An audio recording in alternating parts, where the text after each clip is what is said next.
Hi! Today I'll be telling you about 5 upcoming indie games you must play that are currently featured on Steam's Next Fest. Let's dive right in.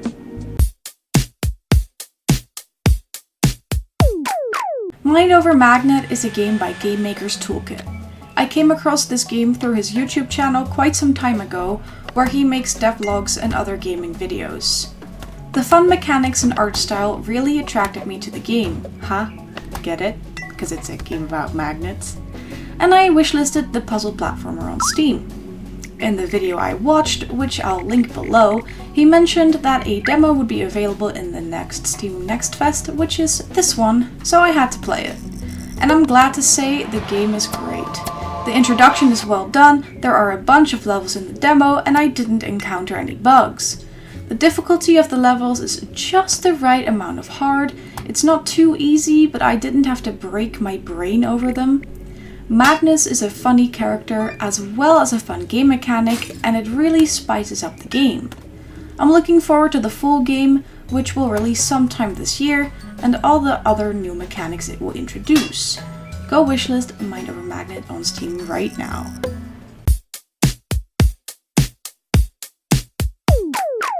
Kill Knight is an action shooter game inspired by arcade games.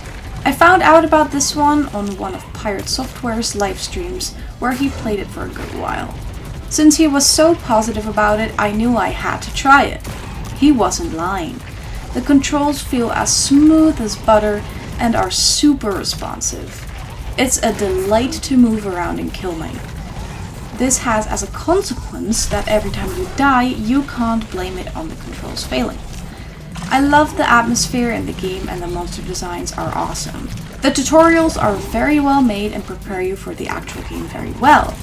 It's a super difficult game though, and since I really suck at games with a bullet hell aspect, of course I didn't score very high. Oh yeah, the game has a ranking system, I forgot to mention that earlier. Compare your score to the world's rankings or just your friends, either is fine. If you're a fan of games like Ultra Kill and 20 Minutes Till Dawn, I'm sure you'll love Kill Knight to bits.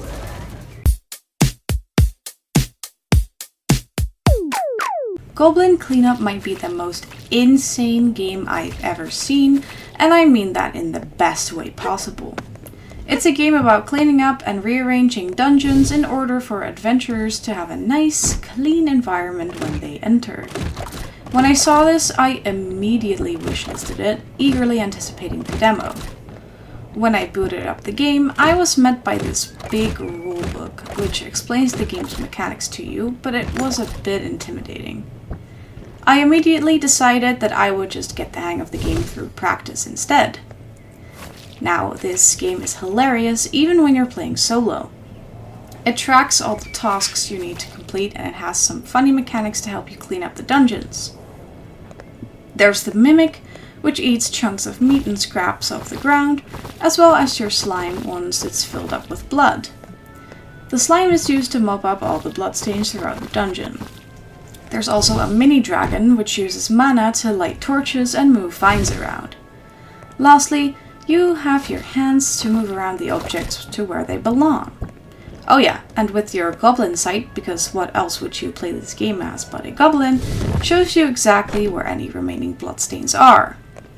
Don't die to the dungeon's traps or you'll have to clean up that mess as well.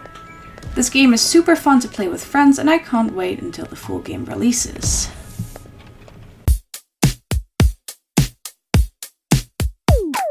Now, I'm usually not a fan of first-person shooters, but this game is one of the few exceptions. I Am Your Beast reminds me of Ultra Kill, but with more open lore. In the game, there are not only levels, but also some recordings which will tell you more about the game and our protagonist.